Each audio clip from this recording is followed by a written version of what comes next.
musical family rooted in classical performance.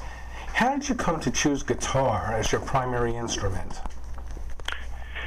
When I was a little kid, I played trumpet in the school bands and orchestras. You know, I just picked an instrument like a lot of kids do. I think I was 8 years old. Fortunately, the schools all had music programs back then and instruments to loan to the kids. And my mother, I had an older brother. I have an older brother who's a few years older, and he sang in all the musics and the Glee Club and all that, musicals and Glee Club and all that kind of stuff. And one day my mom came home with a inexpensive classical guitar and handed it to him and said, "Here, Tony, since you like to sing, I thought you might like to learn how to play a little bit of guitar to accompany yourself." And my brother sort of made a couple attempts at playing it. And meanwhile, I started picking it up, and after about a month, I pretty much decided it was mine, and I was going to be a guitar player. I just kind of gravitated towards it. I always enjoyed music, but I wasn't like the first chair in the trumpet section, and I didn't have a real passion about it. I enjoyed it, but when I picked up the guitar, I just suddenly kind of something resonated with me, and I went, "Wow, this is what I want to do." So that's how I got started. And what drew you to fingerstyle playing? Well, I didn't take any lessons when I first started playing. It just happened that I became friends with the kid down the other end of the block who was taking some folk guitar lessons, and I used to go down there after he got his lesson and kind of get the lesson secondhand. But I learned pretty quickly, and we were both suddenly wanting to learn how to play Sonny Terry and Brownie McGee and all kinds of old folk songs. And eventually that turned into, over the next few years, into everything else, the Beatles and Dylan and Simon and Garfunkel. So what I just kind of naturally gravitated towards it. Maybe because it was a nylon string guitar, even though I ended up playing steel string guitar. Maybe because I just kind of recognized that there was a lot of potential to play solo, and I did it largely to entertain myself. But I didn't have the kind of typical teenage ambition to play electric guitar in a band. I did eventually do a little of that, but I was just, and to be honest, when I heard things like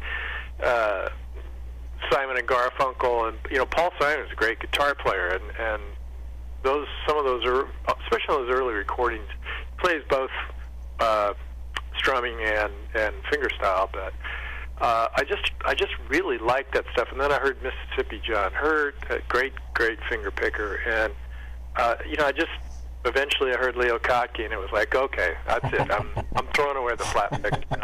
I'm not going to walk that fence anymore. So.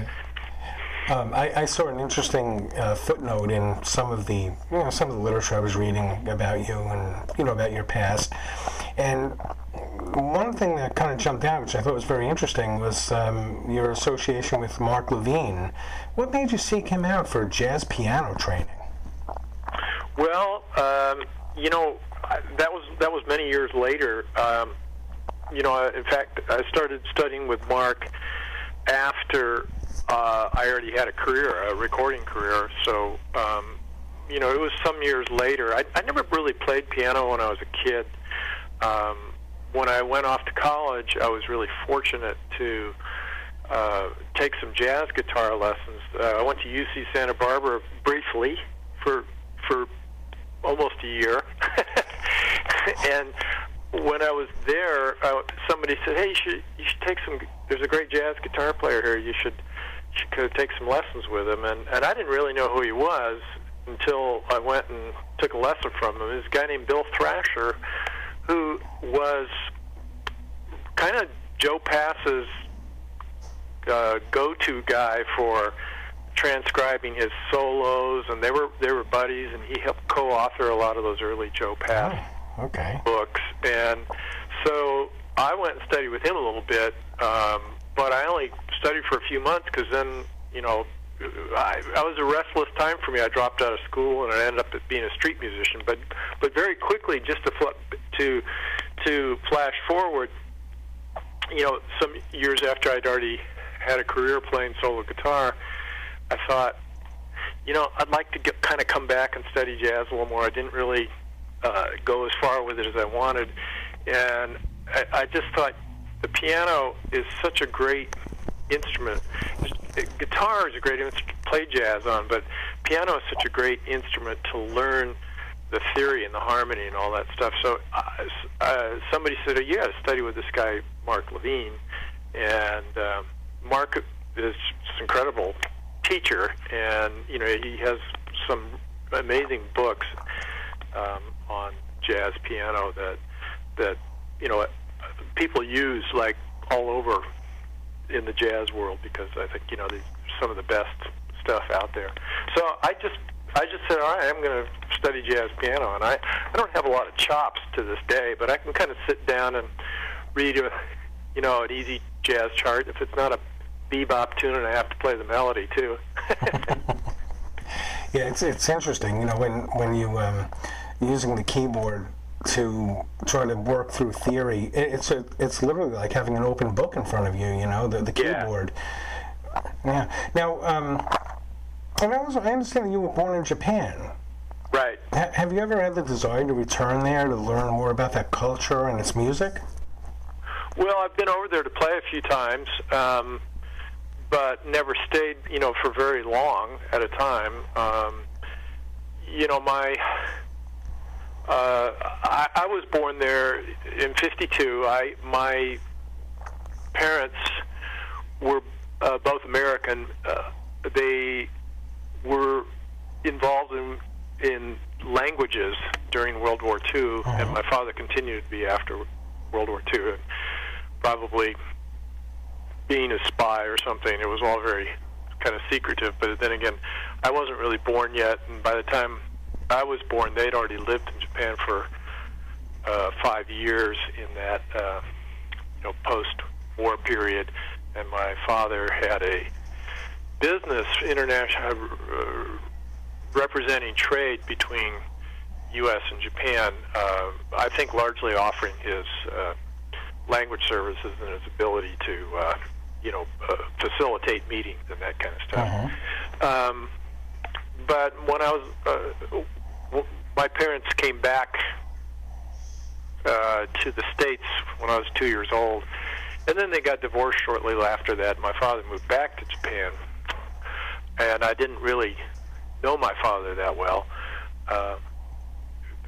But I'm not to digress, but I'm just saying, you know, my experience there, living there when I was, you know, first couple of years of my life, I don't remember very much, except that growing up in the Bay Area in California, after that we always had a lot of Japanese things in the house, and, you know, we used to wear zori around and use a few Japanese words that, you know, when you're a little kid you don't really think about it. It's just so. Yeah, I mean, I haven't really been compelled to go back there to live or really thoroughly study the culture of the music, but I did have an opportunity I had a commission from the New York Guitar Festival some years ago, back, I think it was 2006, to score, during the festival they have a series called Silent Films Live Guitars, and they ask a handful of people to pick a silent film, and do a score and a live performance with it. Oh, so I picked, and this year I did it, it was, the theme was Asian films, and I picked a Japanese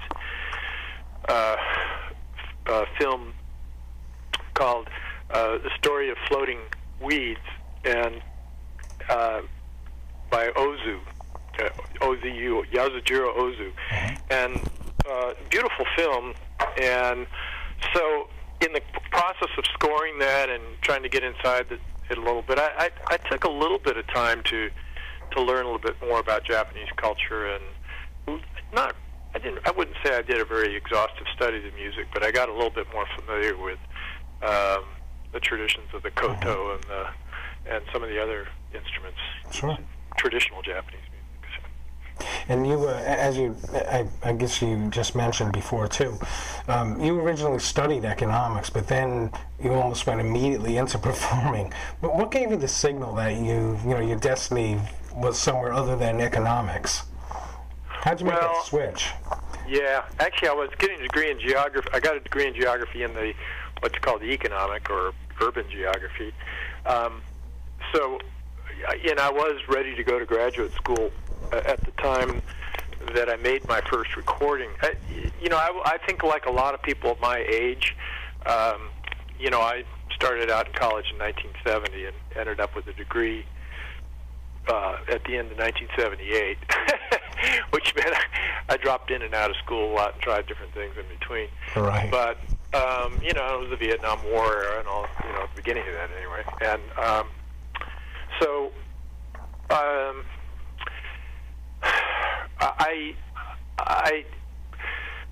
though there was a tradition of music in my family, it was somewhat discontinued because my parents were divorced, and it was the tradition was on my father's side. So my grandfather who was a violinist with the San Francisco Symphony, who always used to say it to me as a kid, well, music's fine, and he had a good career, but he said, this is the age of science, You should become a scientist. So I wasn't really discouraged from playing music, but I didn't have anybody right there actively encouraging it, as a career move. And so I think I kind of always sort of put it off as something I like to do. And when I finally made a recording on Windham Hill, it came out in '78, just about the time I was finally getting my bachelor's degree. It was sort of, I got when it first came out, I got this really positive response all of a sudden from several reviews and some of the radio stations that were, free-form radio back then. And I just said, well, I'll give this a try for a year and see if I can make a living. And I was very fortunate to, after a year, be making a living doing it. So I said no to going to school and getting a degree in economics or something. That's awesome. Who were some of your earliest musical influences? Yeah, well, I was really kind of into the blues when I was, playing, when I first started learning guitar. I mentioned Sonny Terry and Brownie McGee and Lightning Hopkins and Lead Belly. And, I had a period there where I really got into a lot of that country blues and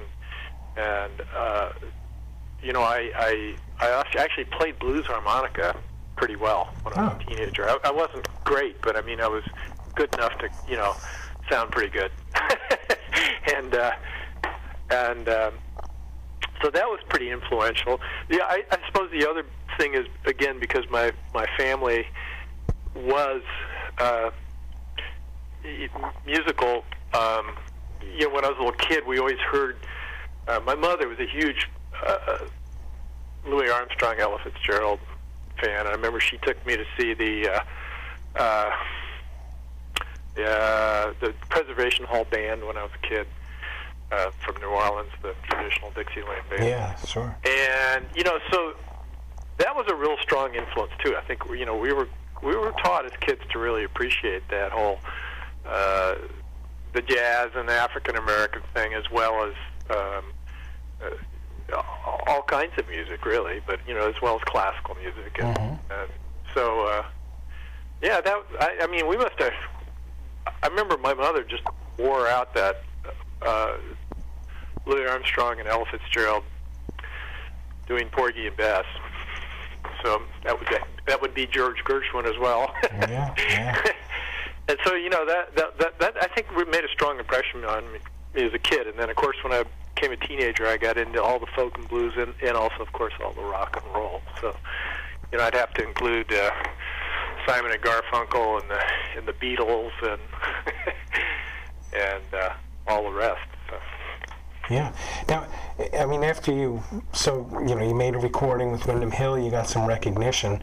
At that point, when you decided that this was the direction you were going to go, did you have like a predefined vision of what a career in music was going to be like for you, or did you just sort of just catch the wave? I didn't really have a preconceived idea of what I did and I didn't. Let me back up just a little bit, and because one of the other really powerful influences when I was a little bit old, still a teenager, but 16, 17, 18, 19 was the British Isles scene. In fact, we just lost one of the great players, John Renbourn, last week. I don't know if you're familiar with his music, but he just passed away on Friday.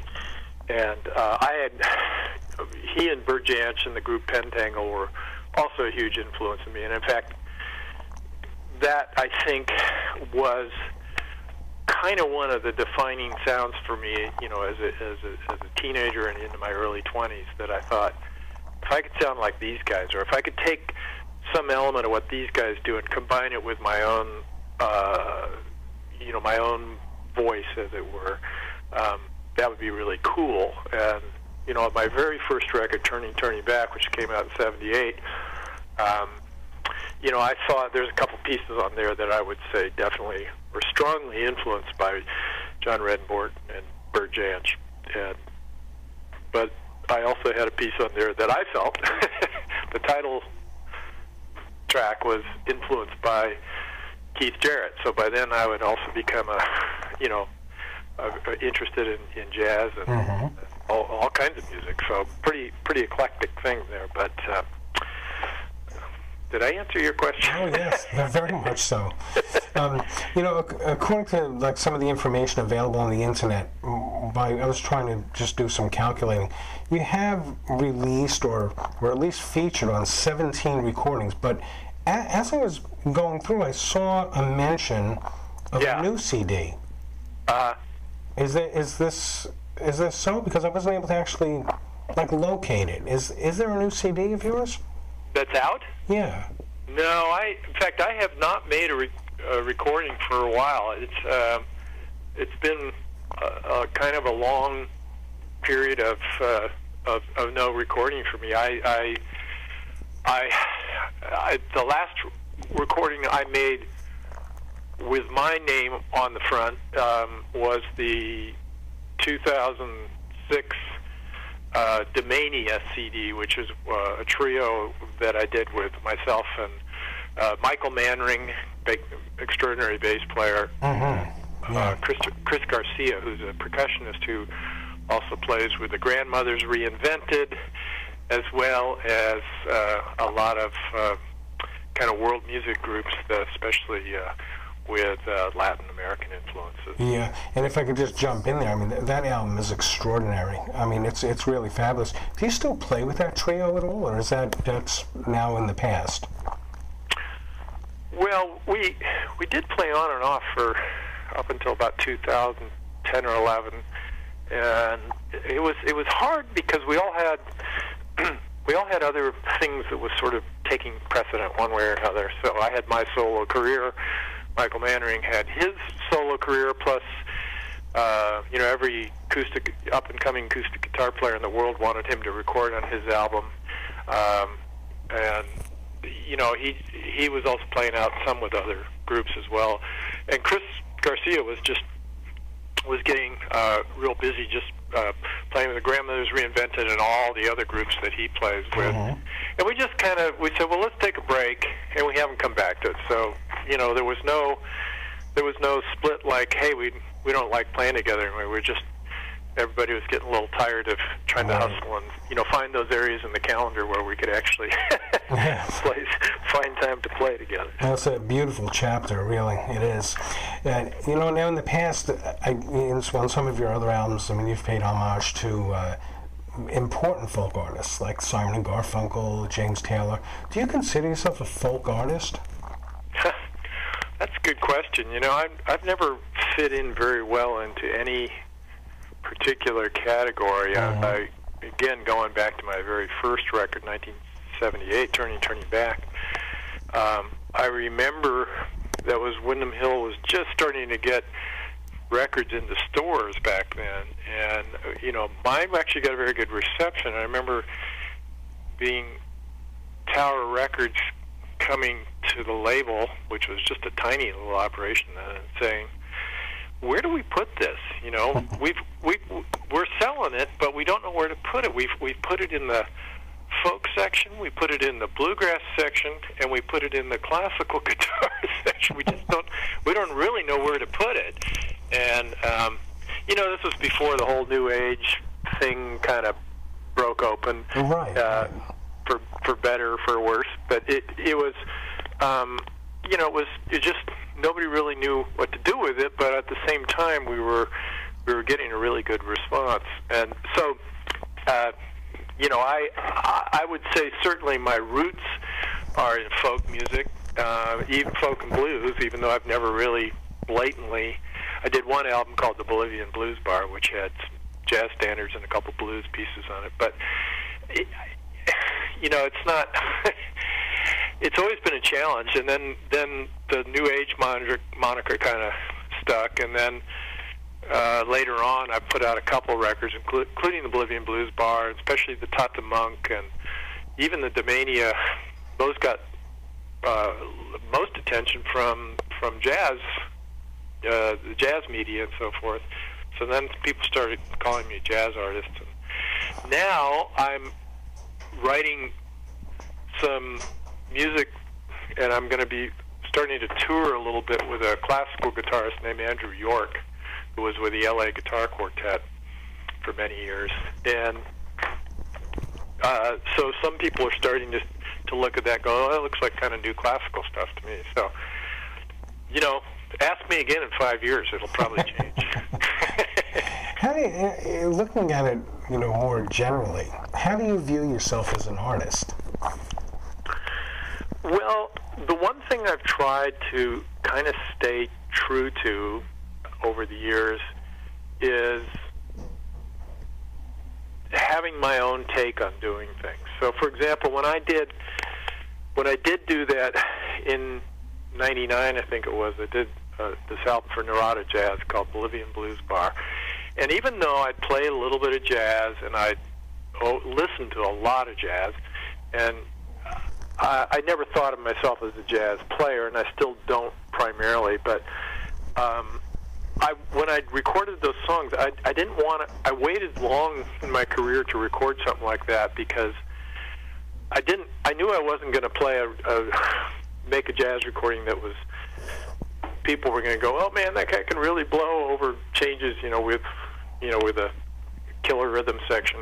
It's not really what I was trying to do. What I was trying to do is take those pieces that I just think are wonderful music. Especially some of the Thelonious Monk tunes like Round Midnight and Little Rudy Tooty, and just kind of do it, take a solo guitar, almost like a classical kind of approach, I guess, and just kind of make something that I don't really care whether people think of it as jazz or classical or folk. It's just sort of, it's hopefully drawing from the best elements of each of those genres, and I guess I like to think that what I do is pretty eclectic, and hopefully get people out of their ruts a little bit about thinking about what where do you put this in the that's classification world. Is recognition in the mainstream music scene important to you? Well, it has been at various times. I'd say right now I don't feel very mainstream at all. And the only sense in which I could feel mainstream at all is that having made a career primarily from writing, arranging, recording, and performing solo guitar music, is that I do have, I have some kind of stature within that world that, people refer back to. So I wouldn't call it mainstream so much as I would say I think I have established myself in that world, so I don't think I'm going to disappear from it. But we all know how ephemeral the vagaries of the music business are. You know, one minute you can be nobody, and the next minute you've got 10 million hits on YouTube, and that makes your career. Or you can be somebody who's been around for a long, long time, working very hard in a field, and not get recognition until after you've been doing it for 40 or 50 years, or until you're dead. So, and it works the other way too. I kind of came in with a lot of success. I remember being a cat.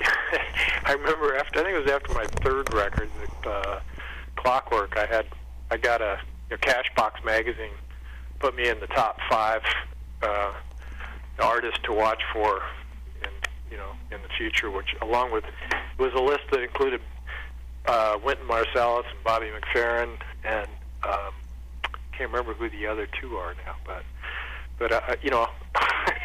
obviously I haven't reached the mainstream status that Wynton Marsalis has, but it's kind of interesting how so I don't feel real mainstream, and I was happy to have that kind of recognition back when I started out, and it really helped my career. It would probably help my career a lot more, but to be honest, I don't care very much. I don't care so much now, and I'm 63 years old, and I've had a pretty good career, and I'm still out playing, and I'm writing, new kinds of music and taking on new challenges. So it's been a little bit of a slow period the last 5 years, just because I haven't produced much new. But anyway, it's the music biz. Well said. I mean, your brand of music is it's similar in a lot of ways to your cousins, Will Ackerman, right? In that you've both created, extraordinary, beautiful music for acoustic guitar, and each of you have a very unique body of work outside of that mainstream, music. But your style seems to be a more disciplined, technical approach. Do you frequently use alternate tunings? I noticed on one video I was watching that you actually, were changing the tuning. It was a live performance. And I wasn't aware that you actually used alternate tunings. I mean, all my early recordings, well, I shouldn't say all, but my first 2 solo guitar recordings, everything on there is alternate tuning. Oh, and okay. And even my 4th one, which was another solo, Southern Exposure, most of that's in alternate tuning.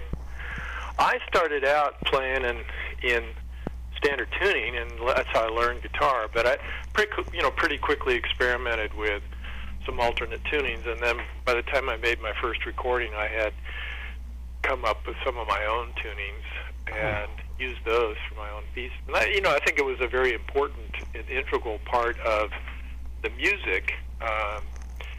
A certain kind of, taking kind of. You learn.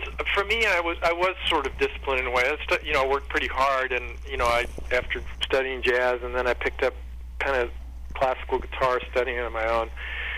And then when I went to write my own music, I'd find this alternate tuning and kind of get into a state of mind where it was like, okay, forget about all that, just do what you feel like doing. And so that's pretty liberating, I think. And I think it's that whole approach is something that for some reason a lot of solo guitar players have taken, because they find that it by messing around with the tuning and finding something new, there's this process of discovery in that, as well as there are some technical aspects, which meaning that it's easier to sometimes find the notes where you want them on the fingerboard, or in terms of open strings versus fretted strings. So there is a sort of technical aspect to that, but overall I'd say it's a certain kind of liberation. Well, I think one of the challenges with that is using that, but not sounding like you're just playing the same thing over and over. Right, exactly. And, sometimes people get into tuning and, hey, it's fun to play like that, but you still have to use a certain amount of craft and skill in arranging music that way. Yeah, exactly. Do you employ visualization when you compose, or are you inspired to write by images, or is it more of a technical, constructive approach for you? No, it's the former. For me, it's entirely that way. In other words,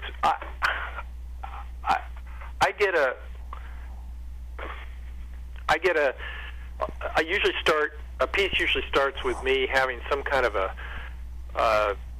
sensation or an observation. It can actually be a visual observation, as you suggest. The more obvious ones are on my second recording, I have a piece called Causeway, and it was, the experience of being on a train going across the Great Salt Lake Causeway and kind of waking up and seeing that expanse and hearing the rhythm of the train. That, if you listen to that piece, you go, oh yeah, I get that. It's kind of you can relate it to the actual craft of it, but I wasn't thinking about that so much. I was just kind of like, wow, this feels like being on that train and looking out at the desert. Wide open expanse, so you got this kind of constant rhythm of a train combined with a real slowly unfolding big melody against it. So a lot of times I become aware of that after I was doing it or in the process of doing it, become aware of that construction, the actual how it's constructed. And as I've gotten older, I've become, because I've transcribed a lot of my music, and I've become aware of that. And sometimes it's good to be slightly aware of it. Sometimes it's good to just forget all that, because, again, it often starts with a sensation. For me, it usually has to do with either movement or something visual. Could be running, walking. Those are, again, obvious ones. It could be rain. It could be traffic in the middle of Manhattan. And something is actually moving. And I did a talk with a guy named Dr. Daniel Levitin, who's the author of he's a neuroscientist, author of the book "This Is Your Brain on Music," and you may have seen that. It was kind of a successful book. He and I did a talk at the San Francisco's Commonwealth Club, and he was pointing out to me, and I think he points out in his book, because he's also a musician, that the word emotion includes the word motion in it. And the ability to move somebody else often begins with being moved yourself. And as a musician or a composer, I think you need to feel moved by something. And that moving can actually be a physical sensation of movement, driving in a car, being on a train, walking, running, rain falling, things exploding, or, on another level, it can be something a little bit more abstract, just a feeling of having deja vu or remembering something that's sort of moving you. It's moving your mind and your thoughts and your ability to imagine things. Yeah. And I think that's a really powerful tool. And I find that pretty much any of the music that I've done that I really feel good about and I like has that in there somewhere, so that when I play for people, if I play it well, they get a sense of there's something very specific about it. Do you believe that there's an element of spirituality in your music? Well, there's I don't even think of it as spirituality so much, but I think of it as storytelling. If you get wrapped up in a good novel, if you get wrapped up in a poem, or if you get wrapped up even in a movie or something like that, or just somebody telling a story, reading aloud, if you get transported, if you literally feel like you've been moved from one point to another, and I think we all experience that, that's what I'm trying to do with the music. I'm not trying to say, here's how many notes I can play, here's how hip I can sound, here's how many different chord changes I can play. I mean, those things happen along the way because they may be part of the the craft or what it is you're trying to express.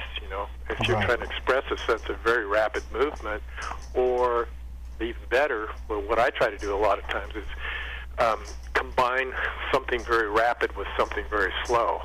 It's a form of counterpoint. And I remember I was such a big fan when I was in my 20s of, late 20s, of the band Weather Report, because I just loved the fact that so much of that music that Zawinul Shorter created always had something like this. Really, a lot of times it had something very rapid, strong going on in the background, like a percussion or a rhythmic thing, and then had this really long, spacious, slowly unfolding melodic line or harmonic changes, and it was that counterpoint between the two things. And I love that, and I know I very consciously at times have tried to create that myself. Yeah, and I hear a lot of that in your music too. A lot of movement, rapid movement, and then it'll break and just go into something slower and more melodic. Very interesting. And I do, because people ask me a lot. I teach these summer guitar workshops, and along, in the process of touring, I sometimes do workshops or master classes. And, people often want me to talk about arranging and writing music, and, it can be pretty abstract. But people often ask, well, where do you start? And I say, it usually starts with some kind of movement, and that means it usually starts with a rhythm, And people say, oh, you wrote some really melodic stuff. And I said, yeah, but the melody comes out of the rhythm. It's sort of something that comes out of that. So, people talk about rhythms like when you're going to school, music school, depending what kind of school you're going to, they might talk about a waltz or a march, or they might talk about swing feel, or they might talk about a blues shuffle, they might talk about bossa nova. I mean, there's just so many different known rhythms in the world, but there's a lot of other rhythms that may borrow a little bit from one of those that are just kind of out there waiting for people to discover. And I think that's what I try to tap into a lot of the time. Do you write your music down, or do you compose by memory?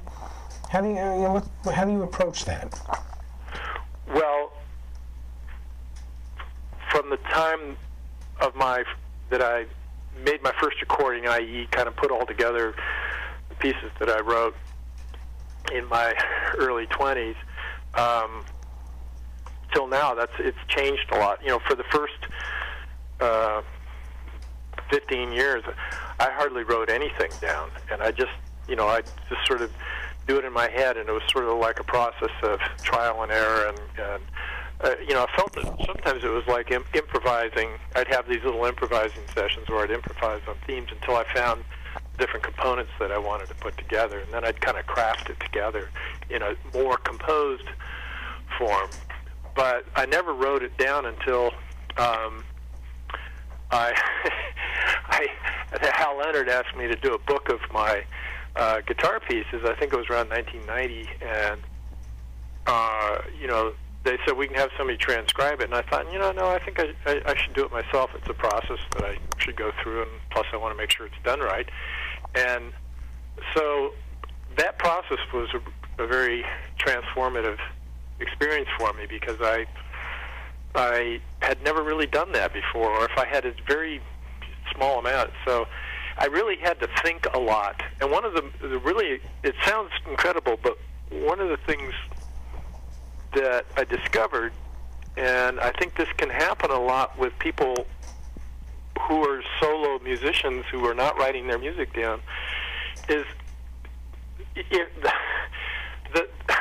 the feeling of the spirit of the music, or the visualization of it, or whatever, can be so strong sometimes that, in my case, for example, I wasn't even aware what the time signature was.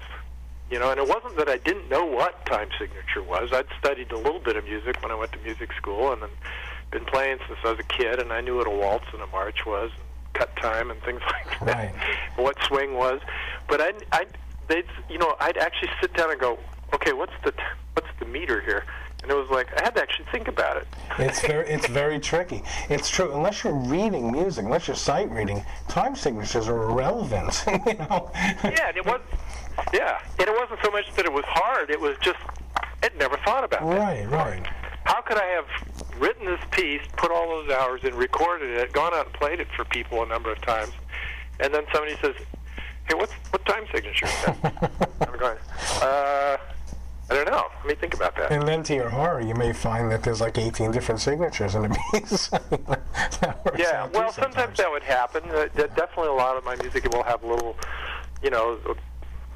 pieces that are in 3/8, and then I throw in a couple measures of 5/8 in there, and I didn't really think about it. It just felt right at the time. So. But to fully answer your question, that was a big transformative period, and after that, I started. Starting to sketch things out, I'd write it out. And, it's a good tool to have, but one has to be, with someone like myself anyway, I think one has to be a little careful that you don't let that kind of knowledge and technical approach to, of sitting down and saying, well, I'm going to write this piece in 5/4, and then it's going to have X measures of 4. That you don't let that sort of intellectual, technical part interrupt with the flow of the music that you're trying to put together. So we talked a little bit about the the different inspirations for music, different scenes, sceneries, motions. What are some of your favorite environments for composing music? Like, do you feel that you need to, sequester yourself in a studio with concentrated time to work out pieces, or is it on the living room couch? What are some of your preferred environments for composing music? Yeah, well, these days, I have a little home studio, so I probably do most of it here, or sometimes when I'm on the road, I get an idea and I'll kind of sketch it. So it could be a hotel room or something. But I'm just looking back. There are pieces that I actually wrote one piece that I really like quite a bit while watching a movie. And it was The Great Santini with Robert Duvall. Great acting, but kind of a depressing story. And I was just watching the movie, and I was just kind of got sucked into the movie, and I had my guitar in hand, and I just started. At some point, I just thought, wow, this is really putting me in a state, and I just turned the sound down on the TV and kept watching it, and wrote this piece that called "Deep at Night," which I really liked, and so it can be kind of just anywhere. I do like to get up and move around. You can sit for a long time, but sometimes getting up and moving. Again, it comes back to that motion thing. The ability to, if I'm working on a piece, sometimes I'll take a break, go out for a walk, and find myself walking in the rhythm that and the tempo that I've been writing at, or walking helps get things moving a little bit, or so. While I do it in the studio most of the time, it's the actual experience of life itself, I think, that provides the material. Yeah. What are some of your favorite venues for performing music? I know, like, a popular thing now is, a lot of artists are doing house concerts or unusual setting concerts. I think it kind of makes sense because the artists are finding new ways and new venues all the time, because I think most artists now don't count too much on supporting themselves through the sale of their CDs. It's not really like that anymore, I think, for a lot of people, but performance, So what are some of the favorite venues that you have for performing? Well, I still kind of, overall, I would say my favorite venue are, in a general way, the small performing arts venues. Playing in a 250 to 500 seat theater with good acoustics, to me, that's got some magic in it because it sounds, sometimes it just sounds really good. I took pickups out of my guitars, and I'm just playing now with a nice microphone in front of me and not turning it up too loud. And when you play in a hall like that, if it's a nice sounding room, people really get to hear what acoustic guitar sounds like. And I'm not a purist, I think it's fine using whatever you want to use, but that works really well for me. And so I think in some ways that's how I come across the best. And I could name a few places in particular. There's the barn at Wolf Trap in D.C. That's a really great sounding room for solo guitar. There's the Musical Instrument Museum Theater in Scottsdale, Arizona, which is the museum is incredible. I don't know if you've ever been there or read about it. Amazing place. You go check it out. MIM online. Somebody built a whole museum around instruments from all over the world, and it's just a really fabulous museum. But they have I think a 300-seat theater there that I played in a few years back, and I have to say it was kind of magical because I did have a microphone, but I barely turned it on, and people standing at the sound check back in the corners, I was talking to them, and it was like we were like 10 feet away, but we were really more like whatever it is, 120 feet away. Wow. It just sounded so good. So I like that. It's a very different thing, obviously, than playing rock and roll or playing with a big jazz group or something like that. But that's where I sound the best. But having said that, it could be anywhere. And I do a handful of house concerts in a year, and sometimes there's just a real magic playing for a small audience in a tiny little room, where it just feels so intimate and relaxed. And again, people get that living room experience of listening to someone play. That's kind of hard to beat in a lot of ways. Yeah, that's great. So, I know you mentioned a little bit about your master classes, and I guess they're pretty large. It sounds right, like a couple of hundred. No. I what I do. Okay, so I do a summer guitar workshop. I think we're doing our 16th year this year. Wow. And we do it up here on the coast near the town of Mendocino in Northern California. We used to do it down in Santa Cruz, and it's that's a small. It's a not quite week long workshop where we have 12 students, and I work with them through the course of those days, and everybody comes and plays, and the level's pretty high, and we get a combination of young people who are aspiring to have a career as a guitar player.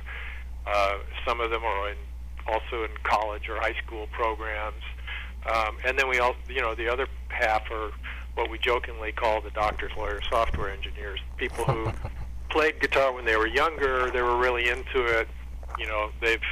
They've now been a professional, they've raised a family or whatever, and they're getting back into it. And they have really nice guitars because they made a decent living, and so it's an interesting mix. And we've had students as young as 14 and as old as 65, I think, and that's just a very intimate thing. And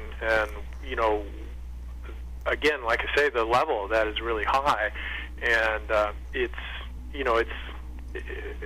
a lot of fun to work with talented people or people who are extremely passionate. Yeah. Do you find you learn from those experiences as well as teaching? Oh yeah. Yeah. Yeah. I've done also workshops at the National Guitar Workshop, which finally closed a couple of years ago, but they used to do a big operation in Western Connecticut. They take over a prep school for the summer and run a huge program with all kinds of players, rock players, jazz, bluegrass, classical, acoustic guitars. So the first time I did one of those, the first one I did, I think, was at the Omega Institute, upstate New York, near Poughkeepsie. And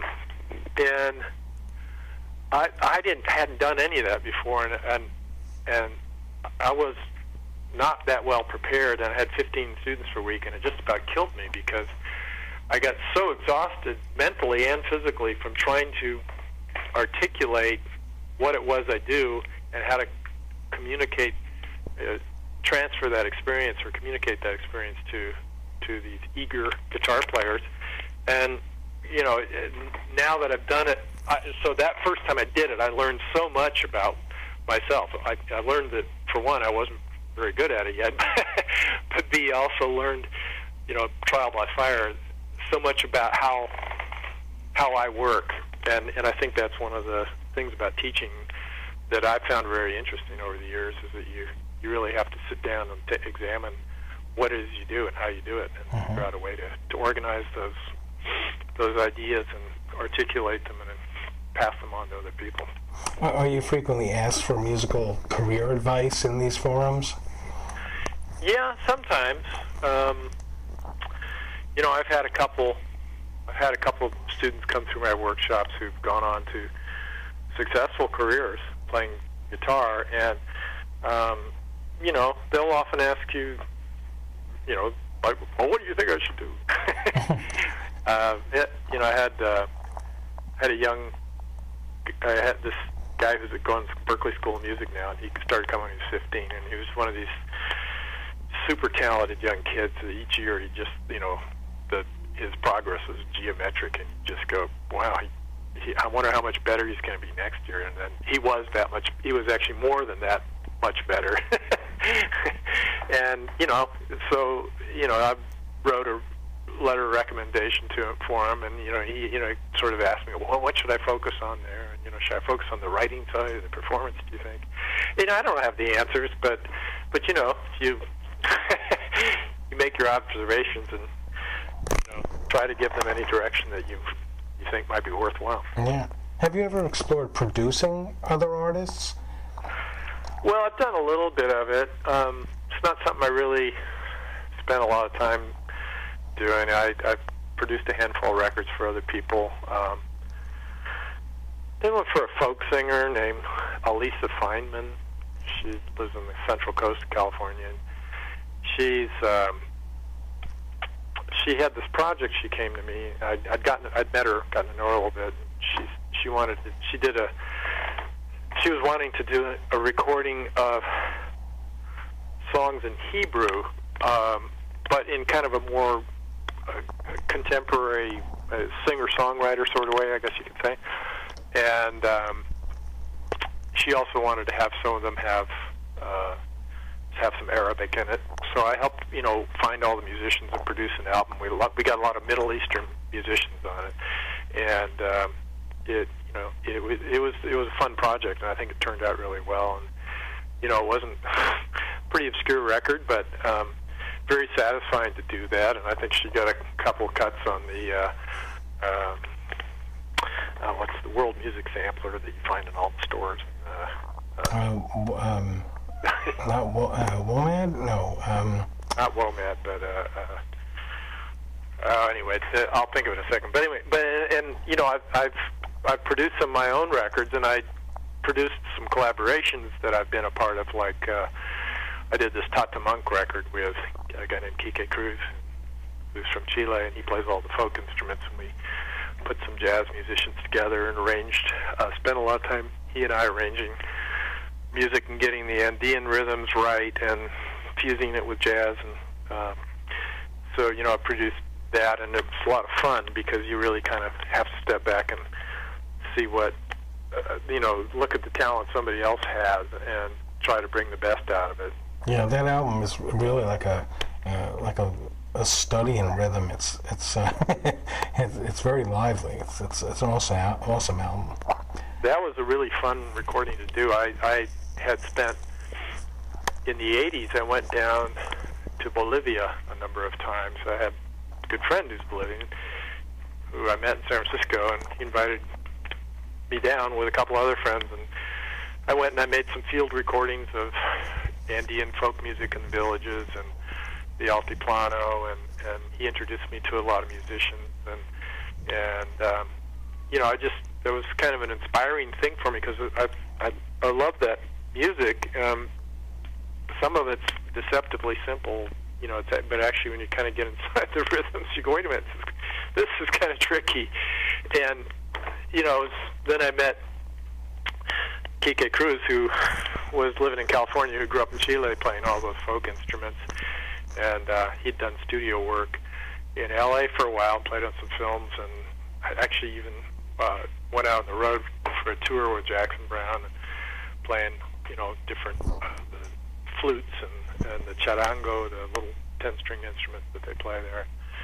And then when I met him, we started talking, and we realized we had this common interest in kind of blending that with North American music traditions, and that was a really fun project to work on. And he's a super bright guy, super talented guy, and we just really got way inside the music. So that's one of the fun things about doing a production. I did another one for a group called Yael, a women's vocal group. They did all kind of Eastern European vocal arrangements, and that also gave me a chance to really get inside that kind of music. So I haven't had much commercial success with it, but I've worked on some really interesting projects, and in the process, learned a lot about a certain type of music, and hopefully kind of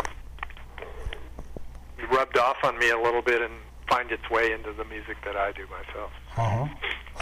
Our site is dedicated to presenting profiles of artists who we feel have made extraordinary careers in music, for whatever reasons. I mean, success can certainly be defined in many different ways, but to close this interview, I'd like to just ask you just a couple of questions, about that, about success and your view on it.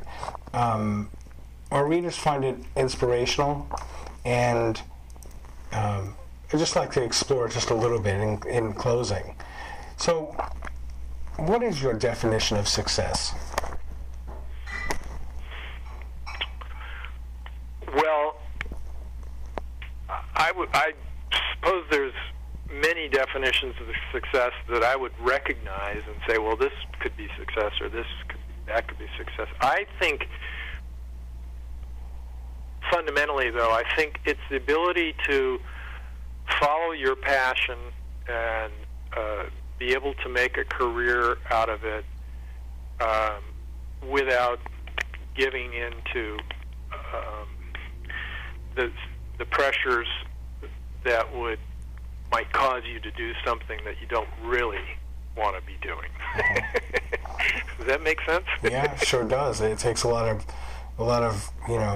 determination, a lot of bravery, to kind of go off that beaten path and say, well, this is where my passion's taking me. Yeah, and I've along that path, which I feel like I've taken pretty much. I have had some commercial success, and I've gotten some recognition. And there've also been periods where I felt like projects that I've been involved in that I loved and think were really good were not successful, and from a commercial standpoint. And I find myself at this point in my life sort of somewhere in between. Having enough commercial success to make a living, but not to be super famous or wealthy, but not having had to do a lot of stuff that I didn't really want to do, and I mean that's why I say I think there's so many measures of success. Obviously, if you're a big pop star,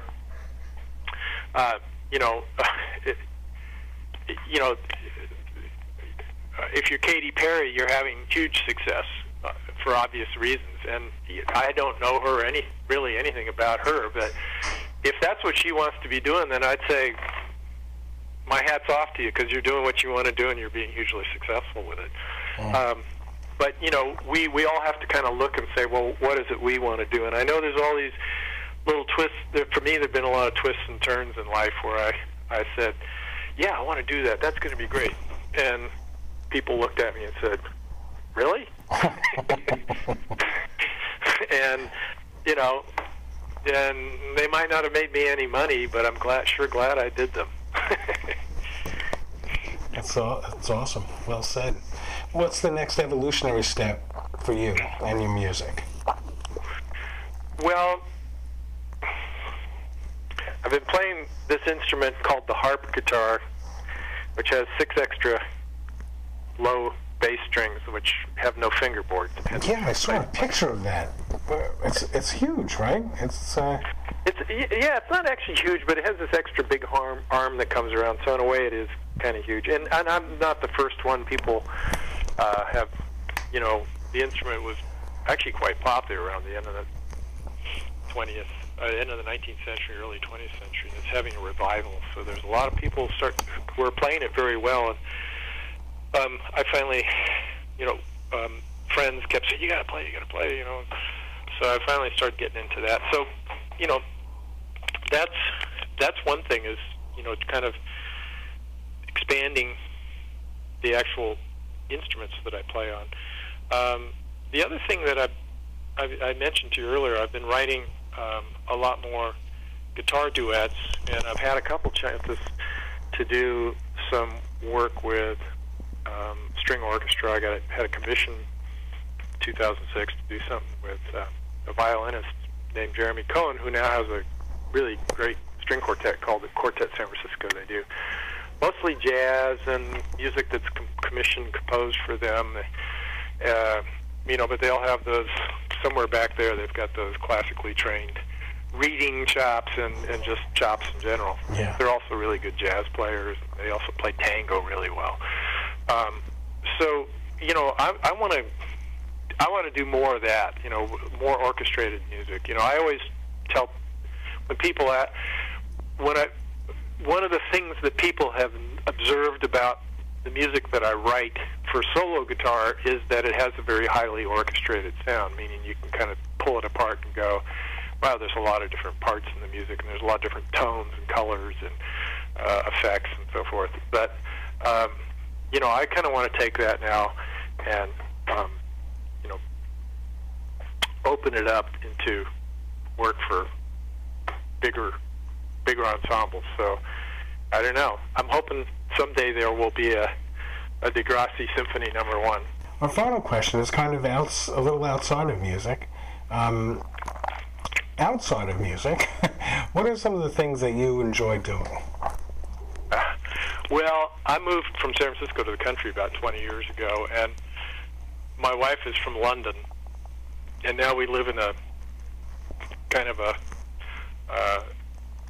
out in the middle of nowhere in some ways. And we really like it. And part of when we moved here, we didn't really think about it, but we started saying, "Oh, we have a few acres here, and we gotta start planting a garden and landscaping this place a little bit." So I actually spend quite a bit of time outdoors. It's kind of a nice complement to sitting inside writing music and sitting at a computer and a guitar and a piano. So it's not very exciting, but I really like that, and I just like that connection with the earth and being outside, and watching stuff grow over the years. The other thing that I like to do is I quite like writing, and I've been asked to do. I've written articles for guitar magazines, and I've written a couple essays and introductions for books on guitar making, and so I really enjoy writing, and I have written a few stories and things. I haven't had any of that stuff published yet. I don't know if I ever will, but it's something I quite enjoy. And the other thing is I speak a few different languages. I'm not fully fluent in all of them, but my Spanish is pretty fluent, and I get by in Italian and German and French. So I've always enjoyed that. I like language, I guess you could say. That's very awesome.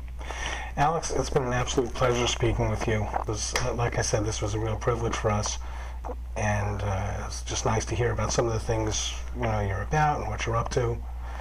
It's been a great great privilege, and I've really enjoyed speaking with you. And with that, I'll bid you good night. All right. Well, thanks, Thomas. It's been a pleasure. Thanks, Alex. Take care. Bye-bye.